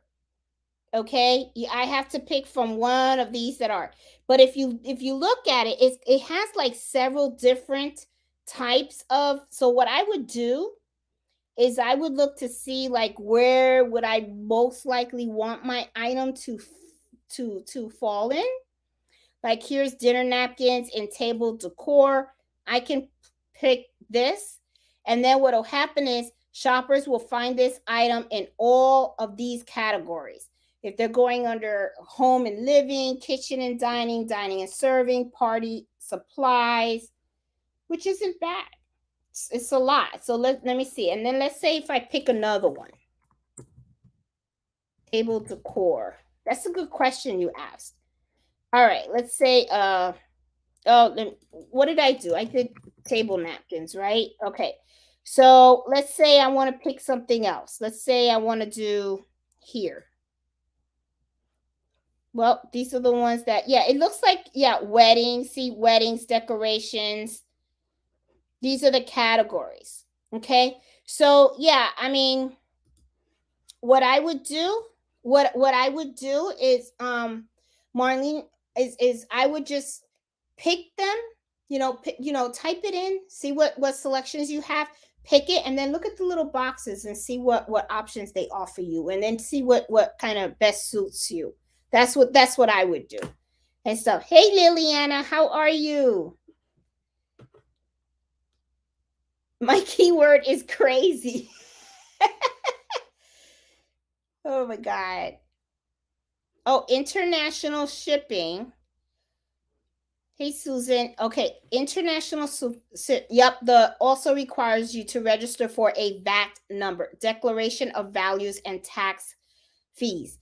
Yeah. So see, it's a lot. I don't do the international. The first time that I ever sent something internationally was to Sandra, and that was for the Efster gift. And yeah, it first of all, I kind of understand it can be kind of expensive when you're sending something um to another country, and there's a lot of forms you have to fill out and all that kind of stuff and everything. So, you know, um I could understand why some people, don't want to do it and stuff, because it can get really pricey when you are shipping internationally and stuff. So, and the thing is the things that I sell, um I make a profit, but it's not like a huge cut, right? Because I like to keep my stuff reasonably priced, really. As long as I make enough to help pay for Carlito's dorm, I'm okay, and so far I've been doing okay, like I said, Carlito hasn't been on a bench yet. Okay, so he's doing okay. I've been able to make that bill. So as long as I could make enough money in the Etsy shop, and then the YouTube channel, of course, helps as well to pay for Carlito's dorm, then I'm okay. So the prices, I don't like, I don't make like a whole bunch, but it's decent. It covers the costs of creating the item. It covers my time and all that kind of stuff, and it gives me that little bit of extra that I sell enough that it adds up enough where I can pay for Carlito's dorm. So, but yeah, but it can get expensive if I was to do it internationally. That's really going to cut in my profits, and it's going to be like probably not worth it for me to even do it, because then it's like I don't make anything. So yeah, so you really have to, you know think of all that, when you're pricing your items, and considering all the shipping and all that kind of stuff. You gotta really sit down and take everything into account, so that you can see what the what your bottom profit is going to be, that it's going to be exactly where you want it to be, actually. um yeah, tools for yep, Canada's shipping cost is crazy. Yep. Yeah, it is. And yeah. Hey Sassy, would words for baby blankets, infant, birth stats, baptism, christening be placed in categories or in the description? uh I would put that in the title, actually. I would put that, Sassy, I would put that in the title.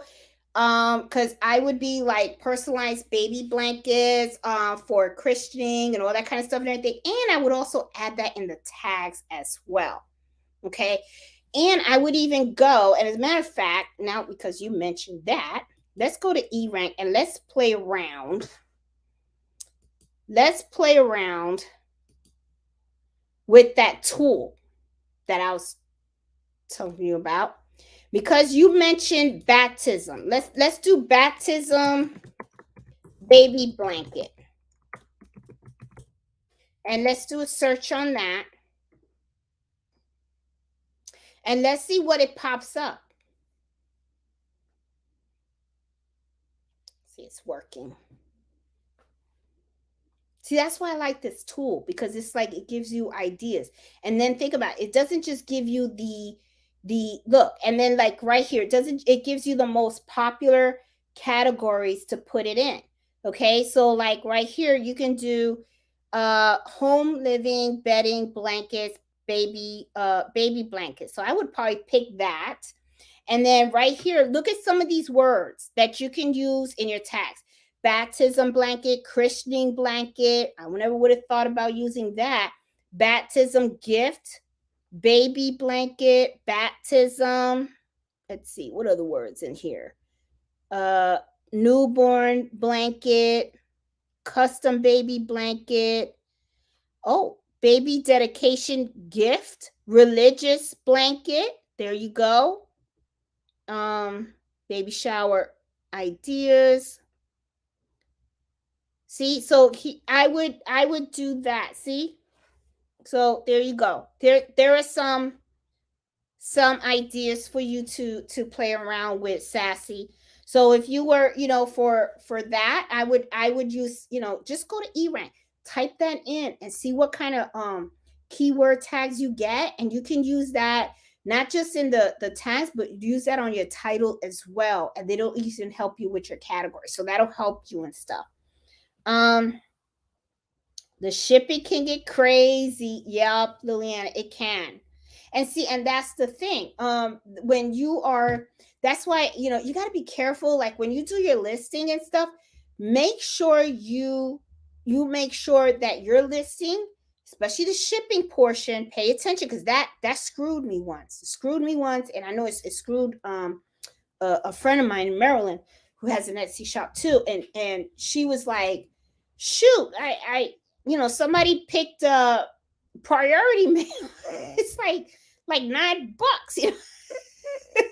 So she was like, I gotta eat the costs, and I had to do the same thing. I had to eat the costs because I did not pay attention to that. So you know how sometimes you gotta learn the hard way, right? Well, I learned the hard way, and I had to really, now when I do listings, I pay very close attention to that shipping section, because you want to make sure that whatever options are available, that they're the ones that are turned on that you want to offer. Okay, that's important. So make sure that your weight is right. And I'm not talking about the weight of the product, I'm talking about the weight packaged up of the product in a packaging ready to ship out. Okay, because sometimes people make that mistake. They'll say, oh, I'm selling this pen, so they'll go and they'll just weigh the pen. But the thing is, it's not just the pen. You're going to package it up. Are you going to put it in a box? If you're going to put it in the box, it's going to add weight. And then not only that, it's going to change the size, right? So it's like, take the pen, wrap it up in the paper, put your advertisements in the box, close the box, then put it on the scale. Okay, because then you have the true weight of what the item is going to be when you go to ship it out, because that's what they want. I've seen that where some people just say, oh, this just weighs this much, but they didn't take into account the box, the bag, the advertisement, because even though you may not think that adds, it does add. And trust me, when the last thing you want is to ship something out, and then the post office turns around and says, oh, no, you didn't pay the right amount. And then they should send it right back to you. And then your customer's waiting for the item. And believe me, it's not like you're going to get that item returned to you right away. And then what's going to happen is then the customer's going to be pissed because they didn't get their item. And they're over here waiting for it, especially if it's a gift. That's not going to be good. So you're going to end up with bad reviews and all that kind of stuff. So you want to stay away from that. So make sure that you pay real close attention to those sections, because you don't want to mess yourself up. Okay. Hey, Simone, how you doing? I may have missed this, but just in case, how do I set up a listing to allow for specific personalization and coordinating fees? This is a very big ask of me. Okay, whenever you are, well, first, okay, I don't know about the coordinating fees. Coordinating fees could be handling. Okay, you can put that in there. The personalization, and I'm gonna let me go back. Let me add that in there, and I will Let me go in here and I'm going to share this tab so that you guys can see the personalization. Okay, video. Let's go scroll down. Right here you have variations. Okay. And here is the personalization. You would turn this on, and then right here you would put down the say, hey, enter the name you want on the necklace or on the shirt or whatever. And then as for adding extra fees, if you want to do a handling fee or something like that, right underneath by the shipping, right here by free shipping, there's a handling fee which is optional. We'll add this to the buyer's shipping total, but they won't see this separately. Okay, so they add that as part of the shipping. So that's the only thing I could think of. I'm not sure about what you're asking about. If you want to put different pricing options, you can do that. You can do, let me see. Hold on, the different pricing, it would be part of variations. Okay, you can add a variation. Let me see. How do you do that? I did it a while ago. Oh God, I would have to find out how to do that. But I know you can do, because I have this on my, cancel that, on my listings, for instance. And I did it for so long ago, but usually what I do is I copy and paste it. Let me see. Oh, it's going to leave the site. Okay. I know that there's a way that you can add price variations on here. And it would be here. Okay. But I have to figure it out. I'll have to do a video on how to do this. I'll do a video on that, on how to do price variations, if that's what you're asking, Simone. Like, for instance, I'll give you an example. Like my I did it a long time ago. I know how to do it. I just don't do it frequently and stuff. Like, for instance, like my dinner napkins, right? I offer them in different sets. Okay, like you can buy a set of 4, you could buy a set of 6, or a set of 8, or a set of 12. If you buy a set of 2, it's this much. If you buy a set of 4, it's this much, and so forth. Okay, so that's price variation. You can do that in Etsy. I have that on several listings. I actually had to look it up as to how to do it. And then when I finally did one, and then what I did was when I put my other dinner napkins in there, I just copied the listing. So it took all the attributes of that listing, and all I had to do was just change the title and the pictures, and and just modify it a little bit because the pricing was still the same for all the dinner napkins. But there is a personalization button, and then you could go in there and you could say enter the initial for your towel or whatever, or the bath towel and stuff. And then there is a way to do various pricing for different quantities. Okay, and stuff. So it is possible, Simone. As a matter of fact, I'm going to put that down as to do a video on how to do that on various pricing, so that way you guys can see how it's done, because it is kind of funky, so it's not like real easy to do and stuff, or to figure out. But I'll figure it out again and I'll put it out there. Okay, Simone. Thanks for asking though, but I'll get you. The reason why I always tell Celeste to have her products ready is that all I have to do is print the label and do the packaging and mail it.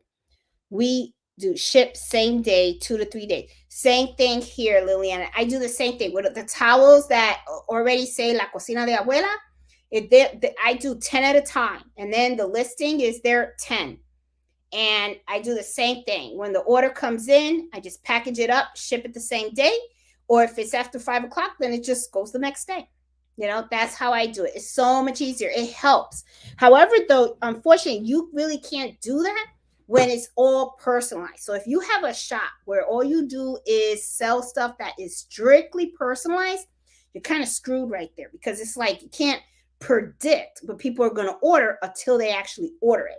So that's when the processing time really becomes important, because for those type of items, I don't do, it's going to be done, shipped the next day. No, because I need time to, first of all, I have to modify the embroidery design because I got to add the name. And then I have to set up the machine and then I have to embroider it. So I usually offer 2 to 3 days of processing. Now, a lot of times I do get it done the next day. Okay. And then I'll ship it that day as soon as I finish it. Because what I'll do is I'll like work on it at night or I do it early in the morning.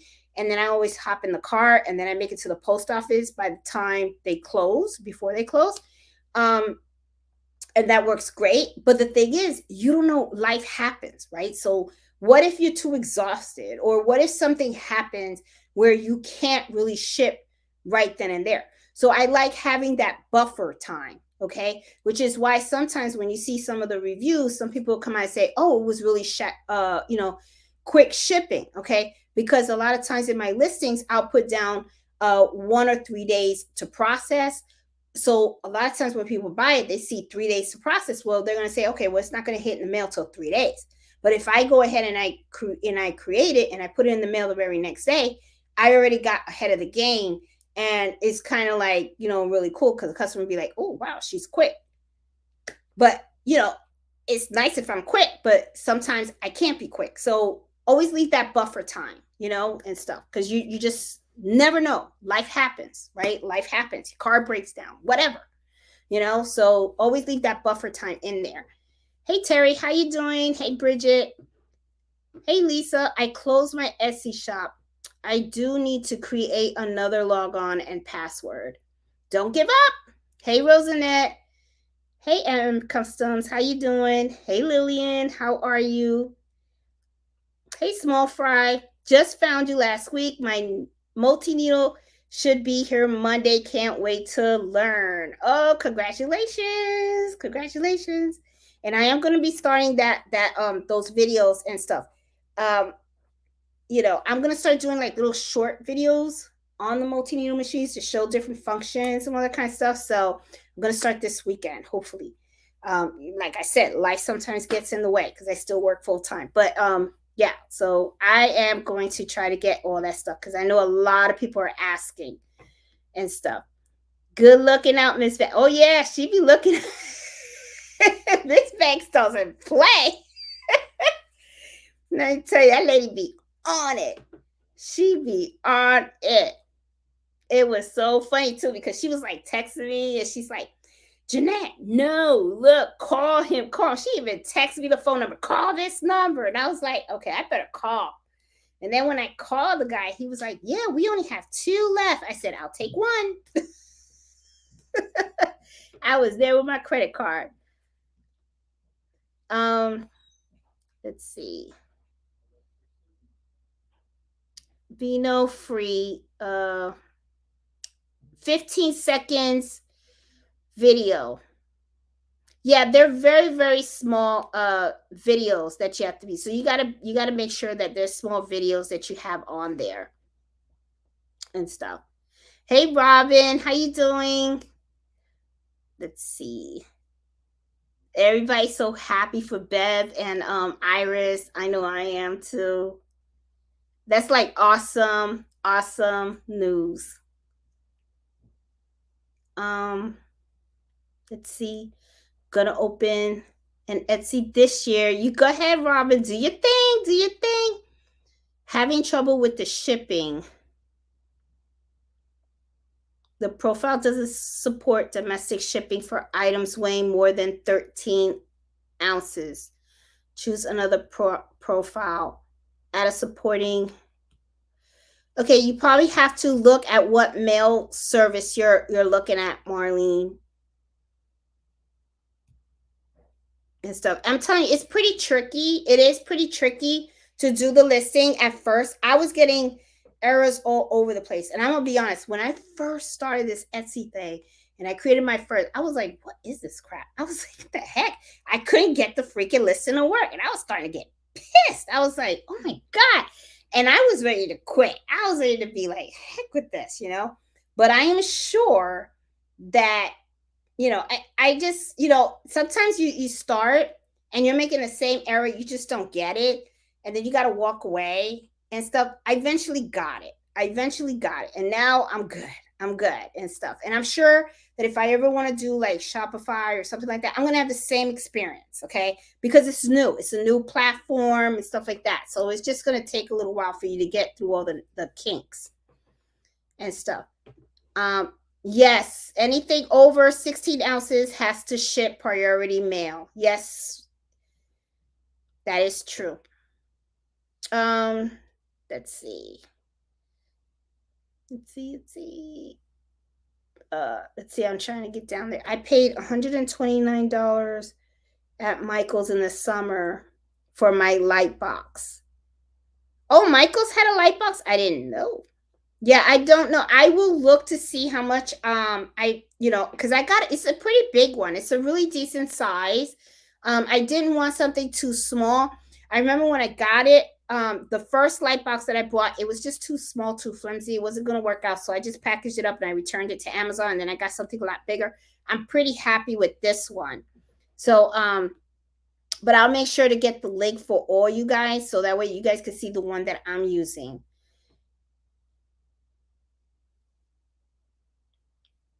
Well, in order to conduct a good business, we need to do the sample.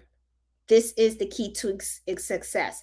Yeah, and and this is another thing too about samples that this is what I love to do. I think that this is very, very important. Well, for me anyway, especially with my local customers, when I have someone that calls me and says, hey, I need some custom work done, like local digitizing or something like that. A lot of times if the logo is small, right, it's not going to cost much to digitize it. So I'll just go ahead and I'll digitize it, and then I will stitch it out. And I like stitching it out, and I like sending a photo to the customer, or even having the customer come in and take a look at the stitch out so that they have a solid, good view of what the product's going to look like. I think that is so, so important, and those samples serve two purposes. First of all, it provides the customer a view of what the stitch out's going to look like. And also, I add those samples into my little notebook of examples to show potential customers. So if somebody comes to me and says, what work have you done? Like, have you worked with several companies? Have you done, these type of logos and stuff? I can say, here, this is the sample of some of the work that I've done. And I can show them different patches, and I can show them different logos that I've worked on and all that kind of stuff. So I kind of like having that because it's kind of like a little portfolio, and stuff. So,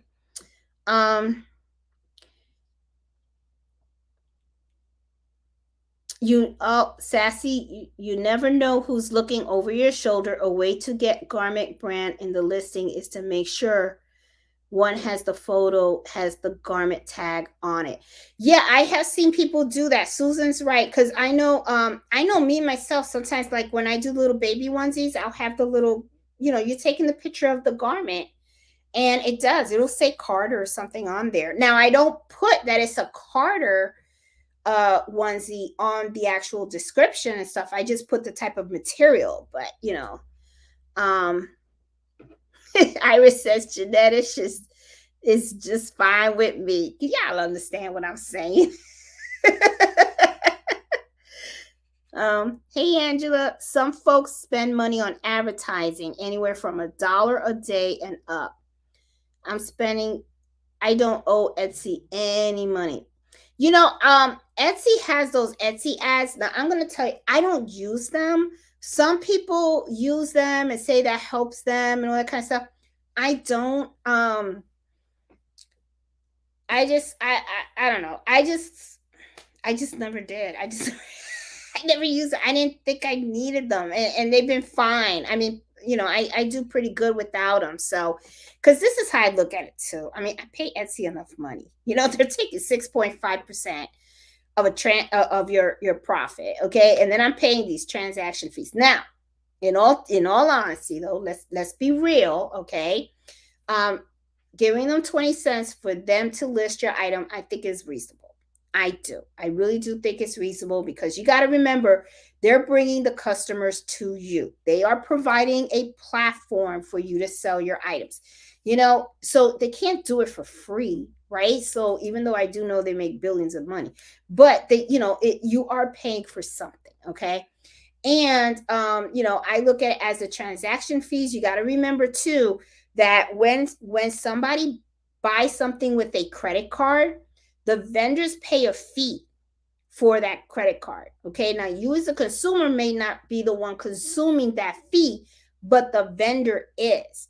Okay. Which, somebody's got to pay for that, so that's the transaction fee right there. And then of course 6.5%, which I know it used to be cheaper before, but what the heck.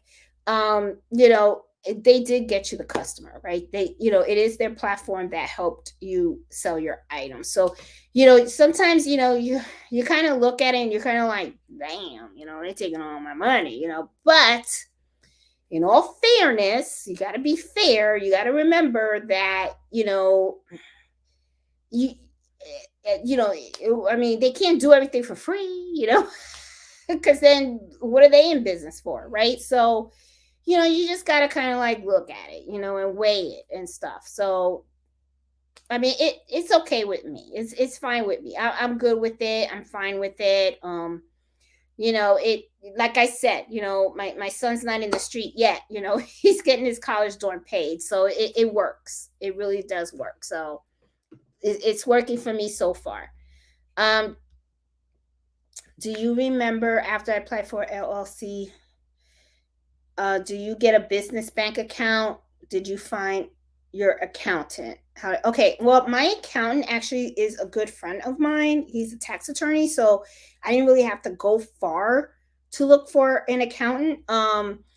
For a business bank account, I still got to do that, honestly. What I did do was I opened up a separate bank account, but it's not considered a business bank account. It's really just a personal savings account, and that's where all my business transactions happens there. And then I have one credit card that I only use for business as well. So that's kind of how I separate my personal and my business. However, though, the correct way to do it is to actually get an official business account. That's what I was told, with a business card with your business name, whatever on it. However, though, see, I like to bank with USAA, and USAA doesn't do business accounts, but I don't know. I do have to do that. I know I'm going to have to do that. So I think this year might have to just do it, and stuff. But so far, from everything the accountant told me, as long as you are separating everything and you're not commingling your personal money with your business money, you're good. But you do have to separate them. So even though the account isn't like labeled as a business, it has nothing but business transactions on it. So he's been working with that, but he has kind of like told me, you're going to have to go the other way. But I'm like, okay, that's fine. I know I have to go the other way, but I just haven't gone there yet. So yeah. But for my accountant, he's actually a very good friend of mine. Known him for a very long time. I even known him before I even started doing this. We watched our kids grow up together and stuff. So yeah. But I was just fortunate enough that I have someone that is in the field and stuff. And when I reached out to him, he was like, heck yeah, I'll help you. So I was like, okay. So I was pretty fortunate. Yes. Yes, small fry. Yeah, and what's funny? Yeah, I heard that too. You can't use onesies because onesie is a trademark. And you know what? I wonder if I have onesies on mine. I might have to change my listings. It has to be a bodysuit. You know what? Yeah. Thanks for pointing that out, Beth, because I'm gonna have to change that. Yeah, I'm gonna have to, small fry, I mean. Yeah, bodysuit. Because you can't use onesie. You can't use it. I wonder if you can use it. You know what? That's gonna be so. I'm gonna reach out to Etsy, and I'm going to ask them the question, can I use the word onesie in a tag and not advertise it as on the title? Because I could understand you can't put it on the title, you can't put it in the description, but if somebody typed in onesie, would bodysuit come up? You know what I mean? Could I use it as a tag, as a search word for that item? That would be interesting. Yeah, so I'm gonna have to look at that and see. I'm gonna reach out to them and ask them that question.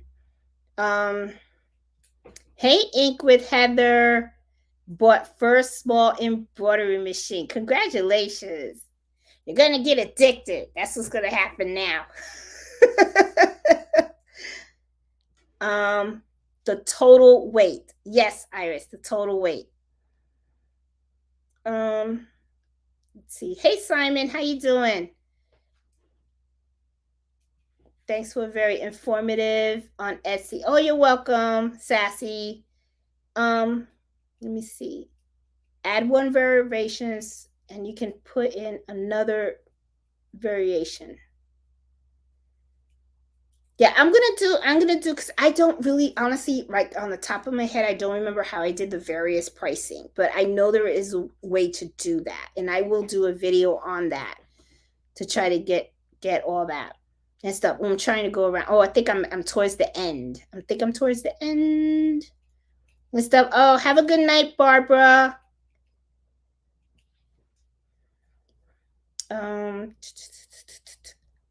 Hey, Angela, make children's clothing. There is an option where you can change the price for all the sizes. Larger ones are priced higher.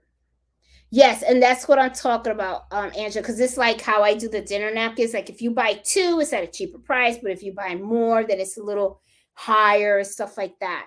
So there is an option in the variation tab.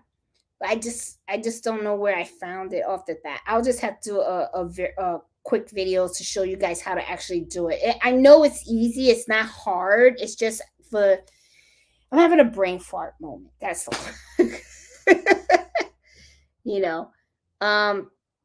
And took it. Oh, great. Marley, she's on the money now. Okay. It's good to know. I have USA, but if they don't have that option, then I'll look elsewhere. Yeah, USA, because when I called them up and I said, hey, do you have a business account? Because I do everything with them because I like them. They're good. I don't use any other banks or anything like that. So I said, could I have a business account? They were like, we don't do business accounts. And I was just like, that sucks, I was like, you do everything else, but then and you could get business insurance from them, but you can't get a business account. So I was just like, well, okay. So that means I either have to go to Capital One or any of these other commercial banks. And I don't know. So what I did was I just told USA, okay, can I just open up another savings account? Can you just give me another savings account and another checking account? And they said, okay, because, you can open up another one. And then I just call that my embroidery accounts. Because the thing is, I'm not that big yet. I'm not that big. I'm not, I'm not like huge. I just need to make sure that if I'm ever audited, that there's one account that has all my businesses, and it's not none of that money that's in that account commingles with my personal. So that's how I do it. And then I just have one credit card, and anything that's purchased on that credit card has to do with the business only. Machines, threads, stabilizers, whatever, all on that card. That way it's not commingled with my personal, because that's the thing. The thing is to keep it separate and stuff. So yeah. So guys, I am gonna call it the night, and I really hope that you enjoyed tonight's topic and stuff, because that was a really cool one, because someone asked last week and I was like, you know what, that would be a really good thing to do, to show you guys how I actually come up with with how I do my listings and all that kind of stuff. And I know that would help a lot of people. So I really, really hope that you like today's topic and stuff. And as always, if you have an idea of something that you want me to explore on a Friday or something like that, reach out, let me know, and I will do the research and stuff so that we can learn about it together. Because every time I meet with you guys on Friday, I always want it to be a learning experience. I want to be able to show you guys something that I learned or give you guys information to help you with your embroidery, with your business, or with whatever it is that you're doing, sewing and stuff like that. So, guys, I hope you found this informative and that you really liked today's show. So, anyway, guys, I am going to call it the night. And please take care. Have a great weekend. And I hope you like the video. Give me a thumbs up. And I hope you share this channel with other crafters and friends so that way we can continue to grow as a group and everything. So I appreciate all the support, guys. I really, really do. So I will talk to you guys next Friday at 8 o'clock, same time. So I will talk to you guys later. You guys have a great one, okay? Take care. Bye.